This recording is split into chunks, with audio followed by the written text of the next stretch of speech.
A Rede Nacional de Ciência para a Educação nasceu no final de 2014 por uma iniciativa de cerca de 30 cientistas que estavam tentando fazer um projeto para aproximar o mundo da ciência, um campo da ciência que se relacionava pouco com a educação, com a educação. E estamos aqui hoje conversando com o professor Roberto Lente, justamente o coordenador dessa rede. Tudo bem, professor? Tudo bem, muito obrigado. Conta um pouquinho como é que foi esse processo inicial, em que estágio vocês estão agora? Hoje em dia ninguém mais tem dúvida na sociedade de que a ciência é necessária para a saúde, para medicamentos, para vacinas, para várias práticas hospitalares, cirurgia, etc. Mas isso também é verdade para a educação, só que ninguém percebe. Porque talvez a educação tem problemas tão fortes e que não dependem propriamente da ciência que isso não foi ainda, não aflorou para a sociedade, né? E os professores percebem problemas que nós que estamos no laboratório não percebemos. Então nós temos que estabelecer uma ponte entre os cientistas e a sala de aula, o banco da escola, vamos dizer assim, da mesma maneira como tentamos fazer no campo da saúde, né? Professor, o senhor poderia dar um exemplo de alguma aplicação concreta já possível de ser feita com base no que a gente conhece no campo da ciência e sendo aplicado em sala de aula, algo que a gente tenha já expertise talvez no Brasil para aplicar e melhorar o trabalho do professor em sala de aula?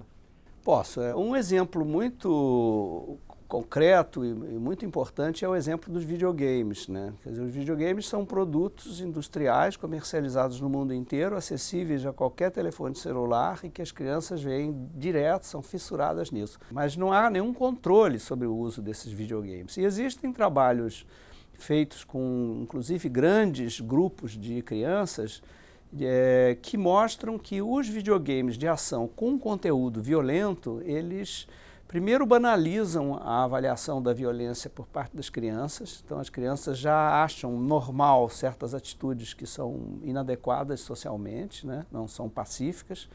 E segundo, eles estimulam a prática da agressividade e da resolução de conflitos por meio da violência. Mas existe uma outra área que é o desafio de desenvolver videogames com conteúdo benéfico. E que é esse conteúdo benéfico? Não é só o seu conteúdo moral, de estimular boas práticas, solidariedade humana, etc. Você pode usar videogames para aumentar o foco atencional das crianças, a qualidade da percepção visual e da percepção auditiva das crianças. Então, as crianças que têm dificuldades de focar a atenção, essas crianças podem ser muito estimuladas, ou podem ser, vamos dizer, educadas a focalizar a sua atenção melhor com o desenvolvimento de videogames adequados. Mas isso, por que isso depende de ciência? Porque a gente tem que gerar o videogame, testar o videogame nas crianças, medir o foco atencional, que é uma coisa que depende de uma certa tecnologia, e depois verificar se aquilo impactou na prática cotidiana dessas crianças. O senhor poderia então citar um exemplo de uma aplicação concreta da ciência para a educação? Então, um bom exemplo é também a influência da música sobre a cognição das crianças. Se chama plasticidade transmodal. Funciona assim, a criança tem uma aula de música, não precisa ser nada sofisticado, aprender a manipular um violão, tocar um pianinho, uma coisa assim. E isso é tão apaixonante para ela, tão fascinante, tão motivador, que ela aprende a focar a atenção naturalmente. No tempo seguinte, ela vai para a matemática, que é aquela matéria chata, desligada do mundo, abstrata, muito difícil da criança focar a atenção. Mas ela leva o que ela aprendeu com a música para a matemática. Então, já se sabe que as crianças que têm a matemática no tempo seguinte à música têm um desempenho melhor do que as crianças que vão direto para a matemática sem passar pela música.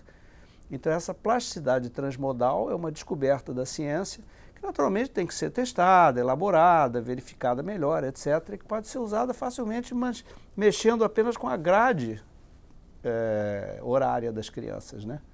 Professor, conta um pouco então o que está sendo esperado para esse ano, quais são os próximos passos da rede nesse ano? Então, nós pretendemos organizar um fórum brasileiro de cientistas e educadores, que se reuniria talvez no segundo semestre, transformar isso num evento anual e seria então um evento de ponte, vamos dizer, entre as duas áreas. E é a criação de um Centro Nacional de Ciência para a Educação, que seria então um laboratório.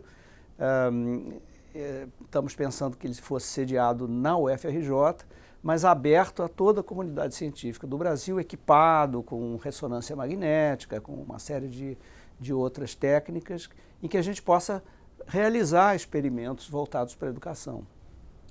Ok, professor, muito obrigado por seu tempo e boa sorte à rede. Eu agradeço também.